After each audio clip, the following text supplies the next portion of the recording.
Somewhere high in the frozen mountains, a discovery changed everything. What the scientists uncovered beneath the snow remains a mystery that defies explanation. Are you ready to find out what really happened? Tell us where you're watching from in the comments. And don't forget to subscribe and leave a like. The story is just beginning. The wind over the Sierra Nevada carried a dry chill that cut through the morning air, sweeping over the ridges like an endless whisper. Dr. Ethan Caldwell adjusted the strap of his backpack and glanced at the horizon. Below him, the valley stretched in rippled shades of gray and blue, a vast wilderness that seemed untouched by time. He had been in these mountains dozens of times before, but this expedition felt different. Perhaps it was the silence or the low clouds hanging over the peaks like ghosts. His team from the Colorado Geological Institute was mapping new fault lines, studying the slow, imperceptible shifts of the earth that shaped these mountains millions of years ago. But Ethan carried more than research equipment on his back. He carried memory. 5 years had passed since his wife's plane had gone down in Alaska. And yet, every roar of wind, every tremor beneath his boots, still reminded him of that day. Dr. Caldwell, a voice called out behind him. Laura Green, his assistant, jogged up the slope with a notepad in her hand, her breath misting in the cold. We're setting up the seismic scanner near the ridge. You'll want to see this rock formation. Ethan nodded, grateful for the distraction. He followed her down a narrow path between scattered pines and boulders dusted with frost. The rest of the team, 2 grad students, and a local guide named Tom were unpacking instruments from their snow vehicles. The wind picked up again, rattling metal poles and sending loose gravel skittering down the slope. They worked for hours marking coordinates and taking soil samples. The clouds shifted, allowing slivers of sunlight to slice through the peaks. As Ethan noted a reading on his tablet, Laura suddenly stopped and squinted toward the east. "Do you see that?" she said, pointing up the slope. Ethan turned. For a moment, he saw nothing, just rock, snow, and light. But then something caught his eye. A flicker of reflected sunlight like a mirror or a shard of glass. It was faint but unmistakable. "Probably just quartz," Tom muttered, adjusting his cap. But Ethan felt an instinctive unease. The glint was too sharp, too metallic. "Let's check it out," he said. They packed up their gear and began the climb, their boots crunching over gravel and snow. The ascent was steep and the air thinned with every step. When they reached the ridge, Laura gasped. Before them lay a broken landscape of twisted metal and scorched rock. The remnants of a small aircraft were wedged between 2 jagged cliffs, its tail section torn away, wings crumpled like paper. The fuselage, half buried in snow, had split open along one side, revealing the hollow interior. Ethan froze, his pulse hammering. "It's a plane," he said quietly, as if naming it would make it real. Tom stepped forward cautiously. "There haven't been any reports of a crash around here," he said. "At least not recently." Ethan's eyes swept across the wreckage. The paint had faded, but the markings were still visible, a registration number partly obscured by soot. He took a photograph and crouched beside a fragment of the wing. The metal was cold to the touch, the edges jagged and corroded. This wasn't new. It had been here for months, maybe years. They circled the wreck carefully. The snow around it was undisturbed, suggesting no one had visited in a long time. The door of the cockpit was twisted open, revealing shattered controls and a half-buried seat. Ethan peered inside and felt his stomach tighten. "No bodies," he murmured. The cabin was empty, but the damage was severe. So severe that survival seemed impossible. Laura's voice trembled. "Do you think anyone made it out?" Ethan didn't answer. Instead, he studied the surrounding terrain. There were faint depressions in the snow that might once have been footprints, but they led nowhere, fading into the drifts. Inside the cabin, luggage lay torn open. A thermos, a broken watch, a crumpled photograph. Ethan brushed snow off the picture. It showed a man and a woman standing beside a jet, smiling. The man's face was familiar in a way he couldn't explain. Tom called from behind the wreck. "There's no signal from an emergency beacon," he said. "Looks like it was destroyed on impact." Ethan knelt beside the torn metal. The smell of fuel still lingered faintly in the air, mixed with cold and rust. He tried to piece the story together. A private jet flying low, lost in a storm, crashing between the peaks. But why hadn't it been found? These mountains weren't that remote. Not for satellite tracking, not for flight radar. Something didn't fit. They explored further, stepping over debris scattered along the slope. Inside the main cabin, it was eerily quiet. Sunlight filtered through gaps in the torn fuselage, illuminating dust and frost crystals like drifting stars. The interior looked ransacked. Bags opened, food wrappers scattered, seats ripped apart. Someone had been here after the crash. Ethan felt it deep in his bones. Someone had survived. Laura picked up a metal tin with faint scorch marks. "This looks like it was used for cooking," she said. "See the soot?" Ethan examined it and nodded slowly. Whoever was here tried to live. He felt a sudden rush of adrenaline. The logical part of his mind, the scientist, the rationalist, wanted to document everything, report it, and leave. But another part, the part haunted by his wife's disappearance, needed to know more. He needed to understand. They set up a small camp beside the site to wait for daylight before descending. As evening settled in, the mountains turned violet and the temperature dropped sharply. They built a small fire near the rocks, its glow flickering against the wreckage. Laura sat silently, staring at the broken aircraft. "It's strange," she said finally, "to find something like this hidden for so long. It's like the mountain kept a secret." Ethan didn't respond. He was looking at the stars, trying to imagine the flight path that had brought the jet here. Maybe the pilot had tried to clear the ridge, lost power, and gone down before he could send a signal. He thought about the silence of the wreck, about the photograph in his pocket. Somewhere, families had been waiting for answers that never came. He understood that pain too well. When the fire burned low, Tom spoke quietly. "We should contact the Rangers at first light. This isn't just debris. It's a missing plane." Ethan nodded, but his eyes stayed on the dark silhouette of the fuselage. The mountain loomed above them, indifferent and eternal. The wind sighed through the cliffs, carrying a sound that almost resembled a whisper. He thought of all the lives that might have ended here, of how fate could twist a simple journey into tragedy. He pulled his jacket tighter and said softly, "This wasn't just an accident. No one ever came for them." The flames flickered once, then faded into embers, leaving only the cold light of the stars and the wreck glinting faintly in the moonlight, as if still waiting to be found. Morning came cold and gray, the kind of thin mountain light that turned everything pale and sharp. The team stirred quietly around the campfire, their breath rising in short clouds. No one spoke much. The wreck had changed the air between them. Ethan packed his notes with mechanical precision, but his mind was restless. He couldn't stop replaying the images from last night. The torn fuselage, the open luggage, the photograph in his pocket. The mountain seemed to hold its breath, as though aware that something long hidden had been disturbed. They began their inspection in silence, documenting each fragment of metal and each trace of disturbance inside the wreck. Laura walked ahead with her camera, snapping methodically. She paused near a cluster of rocks and called to Ethan. "Look at this," she said. Nestled between two boulders was a small pile of ashes, half covered in snow. Ethan knelt down and brushed the surface gently. The remains of a fire. Someone had been here and had survived long enough to build one. He felt a cold shiver unrelated to the temperature. He moved deeper into the wreckage. Inside the cabin, the smell of rust and old smoke was heavy. He crouched beside the wall where the seats had been ripped out and noticed something else.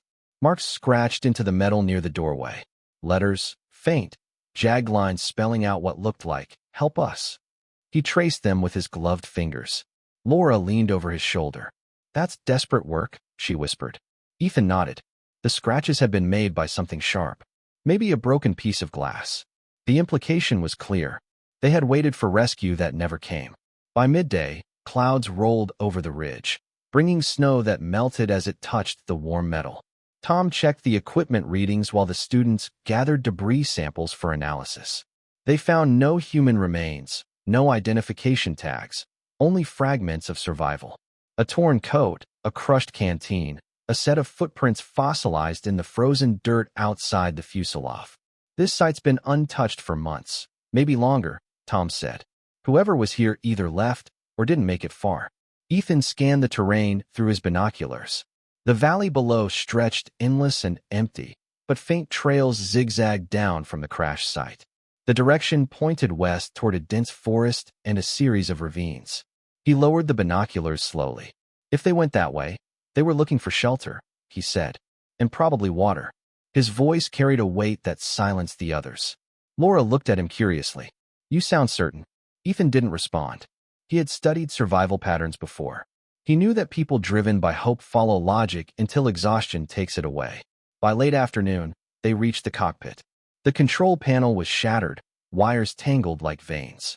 Ethan brushed away frost from the dashboard and found a small leather-bound notebook wedged behind the seat. The cover was scorched, the pages warped, but the writing was still visible in places. It appeared to be the pilot's log. The last entry read, "Mayday, engine failing, visibility 0. Attempting emergency descent near ridge." The handwriting grew erratic in later lines. "Still waiting. No radio. Food running out." And then faintly, "We are still waiting. The radio's dead." Ethan closed the book carefully. He was alive after the crash, he said quietly, at least for a while. They gathered around the wreck one last time before heading down the slope to report their discovery. Ethan radioed the local authorities from their vehicle once they reached lower ground. Static filled the line. Then a crackling voice responded. "Copy that, Dr. Caldwell. We're dispatching a recovery team and search units. Stay put until they arrive." Ethan gave the coordinates and ended the transmission. Laura exhaled deeply. "Do you think they'll find anything after all this time?" He looked toward the peaks where the wreck shimmered faintly in the fading light. "Mountains keep their secrets," he said, "but sometimes they let one go." By nightfall, a rescue convoy had arrived. Rangers, medics, and investigators bundled in bright orange jackets. Floodlights illuminated the slope, turning snow into shards of glass. Reporters had already begun gathering near the base camp, their vans humming, camera lenses aimed upward. The story had leaked within hours of the initial call. "It's already all over the radio," Tom said. "A lost jet found after years." People love that sort of mystery. Ethan disliked the word mystery. To him, this wasn't entertainment. It was a story of lives suspended in time, waiting to be understood. That night, as he sat near the edge of camp, Laura joined him with 2 mugs of instant coffee. The wind had calmed, and only the hum of generators broke the silence. "You've been quiet," she said. He stared into the darkness. "It's strange," he said. "I keep thinking about what it must have been like in those first hours after the crash. The silence, the cold, the waiting." He paused, running his thumb over the photograph he still carried in his pocket. "When my wife's plane went down, I used to imagine what she saw in those final moments. But this was different. They didn't die right away. They fought to live." Laura hesitated. "Do you think any of them actually survived?" He looked at her, the firelight reflected in his eyes. "The wreck was empty," he said. "The campfire, the footprints, they meant someone made it out. Whether they're still alive, that's what we're going to find out." The first light of dawn crept over the mountains. The rescue teams began their ascent toward the ridge with dogs and drones, moving systematically across the terrain. Ethan watched them go, a part of him unwilling to follow, another part unable to turn away. He felt as though the mountain itself was pulling him forward toward the truth buried beneath its snow. Hours later, as radio chatter filled the air, a signal broke through the static. A ranger's voice, breathless and urgent, crackled over the speaker. "We found something," it said. "Not far from your coordinates." Ethan froze, coffee forgotten in his hand. Laura's head snapped toward him. "What did they say?" He repeated the words slowly, as if tasting them. "They found something." The air in the camp seemed to shift. The mountains loomed above, silent witnesses to whatever truth was about to emerge. Ethan set down his mug and stood, his heart hammering as he looked toward the ridge. Snow began to fall again, soft and unrelenting, covering footprints and debris alike, as though the mountain was preparing to test them once more. The storm had passed by the time the rescue team reached the ridge, leaving behind a thin veil of mist that clung to the trees. The air smelled of pine and cold metal, and every sound seemed to echo off the cliffs. Ethan followed the rangers up the slope, his boots sinking into wet snow. His breath came in short bursts, not just from exertion, but from the anticipation that had been building since the radio call. They had found something, but the details had been scarce. When they crested the ridge, a ranger pointed toward a narrow ravine below. "Down there," he said, "about 10 miles west of the crash site." Ethan's pulse quickened. 10 miles. That meant whoever had survived had managed to travel far despite the cold and the terrain. It meant hope. They descended carefully, the path winding through twisted pines and steep drops. After several hours of climbing and sliding through melting snow, they reached the mouth of a cave. The entrance was partly concealed by fallen branches and ice. A faint smell of smoke lingered in the air, so out of place it stopped Ethan in his tracks. One of the rangers moved ahead, flashlight cutting through the dimness. "Hello," he called. "This is the rescue team. Is anyone here?" There was silence followed by a soft echo from deep inside. Then came movement, a shuffle, the sound of something or someone stirring. The beam of light caught the reflection of an eye. "Wait," Ethan said quietly. "There's someone in there." When the rangers entered, what they found made every heart in the group stop.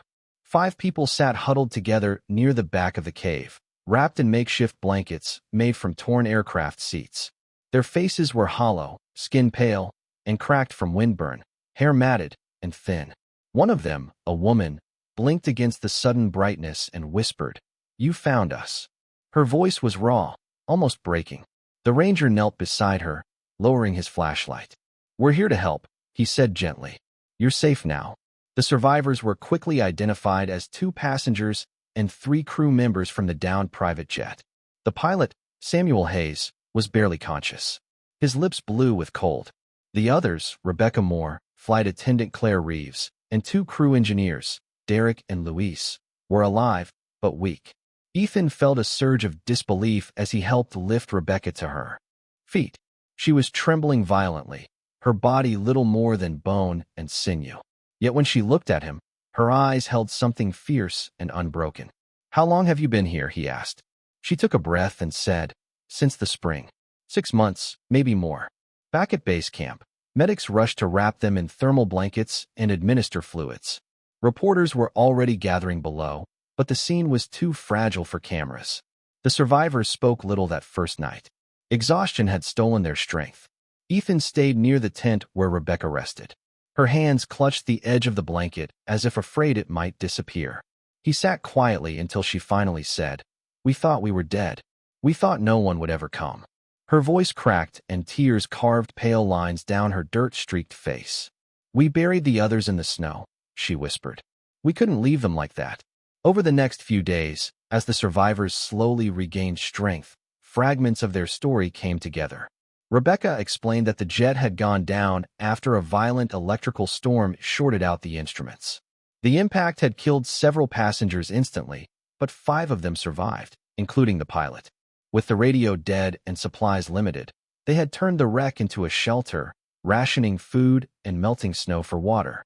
When spring came and the fuselage began to deteriorate, they moved into the cave for safety. "We built fires from seat parts," Rebecca said. "We hunted what little we could find. Marmots, birds, anything that moved." Sam never stopped fixing things. He thought he could make the radio work again. Ethan listened intently, jotting notes, but trying not to intrude. There was something profound about the way she spoke, calm, detached, yet full of pain. He noticed the others, too, how they clung to routine even in recovery. Claire often stared at the horizon, murmuring to herself, while Derek kept fiddling with the small metal tool he had used to carve markings inside the fuselage. It dawned on Ethan that survival wasn't just about food and shelter. It was about purpose. Each of them had found a reason to keep moving, even when logic said they should have given up. Late one evening, Rebecca asked for a walk outside the medical tent. She moved slowly, leaning on Ethan's arm. The mountains stretched endlessly around them, quiet and endless under the moonlight. When the plane hit, she said, "I thought it was over. I remember the sound, the metal tearing apart. And then there was silence, just snow and darkness. For days, we waited for rescue. We thought they'd come, but no one did." She paused, looking toward the peaks. "We stopped counting the days. Sam kept us alive. He said if the mountain took us down, we'd make it walk us back up." Ethan looked at her with quiet respect. "And he was right," he said. "You're here." She shook her head slowly. "We almost weren't. Luis got sick first. The cold never left his bones. We buried him near the ridge. Derek wanted to follow him, but Sam wouldn't let him. He kept saying, 'As long as you can breathe, you can try.' When the food ran out, we found an old cave. That's where we waited." Her voice dropped to a whisper. "We stopped hoping a long time ago until we saw the lights yesterday. The following morning, Ethan met with the lead investigator from the recovery unit. They discussed how the survivors could have been missed for so long. The explanation was simple but infuriating. A combination of damaged transponders, snow coverage, and a clerical error that had misclassified the flight as diverted. Ethan felt a heavy weight settle on him. These people had been left to die because of a mistake. He walked out of the tent and looked at the mountains, the same peaks that had hidden the wreck for half a year. As the survivors prepared to be flown to a hospital in Reno, Ethan stood by the helicopter, watching them board. Rebecca turned back once, meeting his eyes. "Thank you," she said simply. He wanted to say something, but the words stuck in his throat. He only nodded. The rotor blades began to spin, sending gusts of snow swirling around the camp. For a moment, as the helicopter lifted off, the sunlight caught the white peaks and turned them gold. Ethan stood alone until the sound faded. The silence returned deep and consuming. He thought of the scratches on the fuselage, the words, "Help us," and the fire pit buried in snow. He realized then that survival wasn't the end of the story. It was only the beginning of what they would carry with them for the rest of their lives. He turned toward the wreck one last time, the wreck that had been both their tomb and their refuge. The wind whispered across the ridge as if the mountain itself was exhaling at last. In the days that followed the rescue, the story of the mountain survivors spread across the country. News outlets filled their broadcasts with footage of helicopters landing, medics rushing patients through hospital doors, and analysts speculating about how anyone could have survived so long in such conditions. Yet for Ethan Caldwell, the attention felt hollow. He wasn't interested in the spectacle. He wanted the truth, the full, quiet truth that lived behind the headlines. He stayed in Reno after the survivors were admitted to the hospital, spending hours with investigators and air safety officials who were piecing together the cause of the crash. Every conversation brought him closer to a revelation he wasn't sure he wanted to face. When the black box data was finally decoded, the evidence was clear. The private jet had been en route from Los Angeles to Denver, carrying a small group of passengers, business executives, and their families. A sudden electrical storm had knocked out both navigation and communication systems. The pilot, Samuel Hayes, had tried to descend manually, searching for a clearing among the peaks, but visibility had dropped to almost zero. The final entry on the flight recorder captured his voice, calm but strained. "Mayday, losing altitude, trying for emergency landing," then static. No signal ever followed. The plane had hit the ridge minutes later, the impact killing several instantly and leaving the survivors stranded in silence. Ethan sat with the investigators in a small windowless room, listening as they replayed those final seconds of audio. The voice of Samuel Hayes filled the space, steady but filled with exhaustion. When the tape ended, the lead investigator turned to Ethan. "He did everything right," the man said. "He kept them alive as long as he could." Ethan nodded, but something in him remained unsettled. He couldn't stop thinking about Hayes, about the decisions he must have made in those days after the crash. The weight of command even when there was no one left to command. The next morning, Ethan visited the hospital. The survivors were recovering slowly, each dealing with trauma in their own way. Derek had begun walking again, though his steps were hesitant. Claire rarely spoke, choosing silence over words that might reopen wounds. Rebecca, however, seemed stronger each day, her voice returning piece by piece. She greeted Ethan with a faint smile when he entered her room. "You came back," she said. "I wanted to see how you were holding up," he replied. "I should be asking you that." She looked out the window at the distant mountains. "We keep dreaming about it," she said. "About the sound of wind and snow, about Sam's voice. He kept us together. When we lost him, it was like losing the sun." Ethan sat quietly beside her bed. "They said he was a good man," he said softly. "He was more than that," Rebecca answered. "He blamed himself for everything. For the storm, for the crash, for us being there. But he never stopped fighting. Even when his hands were shaking from the cold, he'd be outside trying to fix the radio. He kept saying, 'Miracles aren't free. They always cost something.'" She paused and looked down at her hands. "I think he knew he wouldn't make it out. He just wanted us to." Later that afternoon, Ethan met with Hayes in the intensive care ward. The pilot was frail but awake, his eyes hollow yet alert. "You're the scientist," Hayes said when Ethan introduced himself. "The one who found us." Ethan nodded. "I just happened to be in the right place," he said. Hayes gave a weak smile. No one's ever in the right place up there, he murmured. For a moment, they sat in silence, the rhythmic beeping of machines filling the room. Then, Hayes spoke again, his voice low. You know, when we hit that mountain, I thought it was over. But when I opened my eyes and saw them breathing, I knew it wasn't. That was the curse of it. I saved them, but I couldn't save the others. And now the world calls it a miracle. He laughed bitterly. Miracles always come too late. Ethan hesitated before asking, Why did you keep going? Hayes looked at him with a faint glimmer of pride. Because someone had to, he said. You don't stop just because it's hopeless.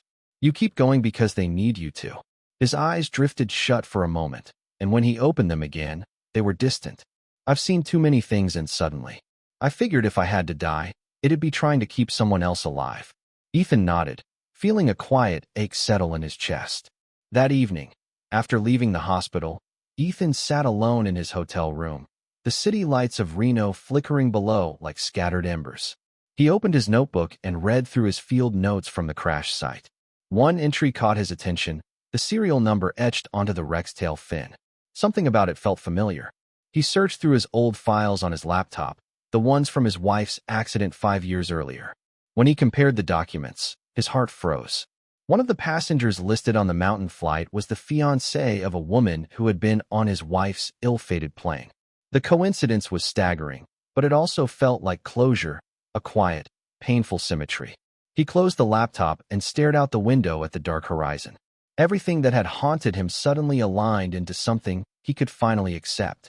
His wife's death had been a wound he never allowed to heal. And finding this wreck had forced him to face the truth that life moved in unpredictable, cruel circles. He realized now that he wasn't in those mountains by accident. He had been drawn there to witness, to understand, and perhaps to forgive. The next day, he returned to the hospital one last time. Hayes was resting, his condition worsening. Ethan stood beside his bed and spoke softly.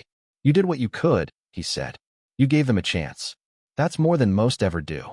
Hayes didn't respond, but a faint smile appeared on his face before his breathing slowed again. Ethan left the room, knowing he might not see him alive again. That night, the mountain winds began to blow across the city, rattling the windows. Ethan felt a strange peace for the first time in years. He thought of what Hayes had said, that miracles cost something, and realized that survival itself was the price of memory. When the phone rang the next morning, he knew before answering. Hayes was gone, but his story and the strength he had left behind would outlast him. Ethan closed his notebook for good, whispering to the empty room. Maybe we don't survive the fall, but we do survive what comes after. The words lingered like a prayer, drifting beyond the glass, carried away by the wind that came down from the mountains. A year had passed since the rescue, but the mountains still held the same solemn silence that Ethan remembered. He returned in early autumn when the snow had just begun to dust the peaks soft and white against the dark rock. The helicopter that carried him from Reno descended toward a small plateau near the crash site where the government had built a memorial to the victims and survivors of Flight 217. From above, the structure looked simple and pure, a circle of stone with a bronze plaque at its center. As the blade slowed and the engine quieted, Ethan stepped onto the frozen ground and breathed in the thin, cold air. It smelled of pine and something else, something ancient and untamed. For the first time in a long while, the place felt less like a grave and more like a witness. Laura Green was already there, standing near the memorial, her parka zipped to her chin. She had changed since that first expedition. A little older, a little stronger, her face carrying the quiet wisdom of those who had seen too much and learned to live with it. When she saw Ethan, she smiled faintly. You made it, she said. I wasn't sure you'd come. He nodded, his eyes moving across the site. I had to, he said. I owed it to them. Together they walked toward the plaque. The snow crunched under their boots. The names were etched in clean, even lines. The passengers who had perished, the ones who had survived, and those who had risked their lives to bring them home. At the bottom, in smaller letters, was an inscription. In the heart of the mountains, they found not death, but the strength to live. Ethan traced the words with his gloved hand. It's fitting, he murmured. They stood there for a while without speaking.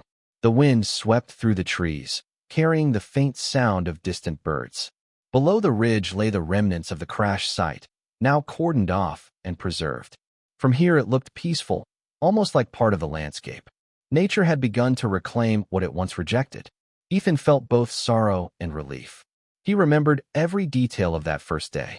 The glint of sunlight on metal. The way the wreck seemed to breathe with the cold. He had come full circle. And yet, it didn't feel like an ending. It felt like a beginning that had taken its time. Laura broke the silence first.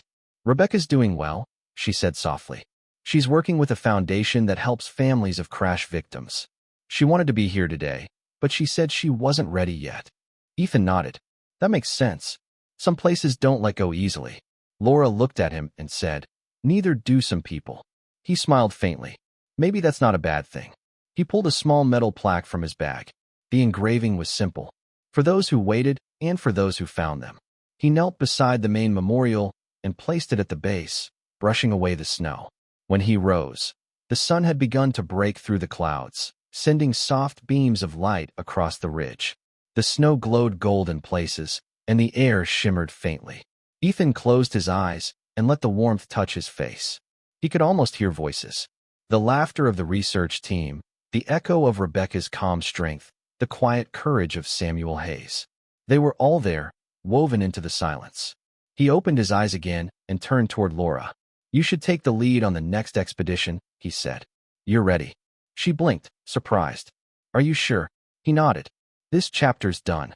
It's time for someone else to write the next one." They began the slow descent down the trail, the wind at their backs.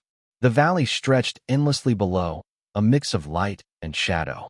Ethan walked carefully, each step leaving a brief imprint before the snow covered it again. At the last bend, he stopped and turned to look back one final time. The memorial stood small against the vast mountain face, a glint of bronze in the sunlight. He thought of the people who had suffered there and the ones who had been found. He thought of his wife whose memory had led him to this place, and of the strange mercy that sometimes comes after tragedy. As the wind rose again, carrying snowflakes that sparkled like dust in the light, Ethan whispered to himself. The mountain kept their story and gave it back to the world. Then he turned away and continued down the path. The snow fell harder, erasing his footprints one by one until the ridge above was quiet again, holding its secrets close, but no longer heavy. The mountain stood unchanged. Yet somewhere within its vast heart, a story had ended, and a man who had once come seeking answers had finally found peace. The truth hidden in those mountains may never be fully known, but the echoes of that discovery still reach us today. If this story intrigued you, like, subscribe, and tell us in the comments where you're watching from. More mysteries await.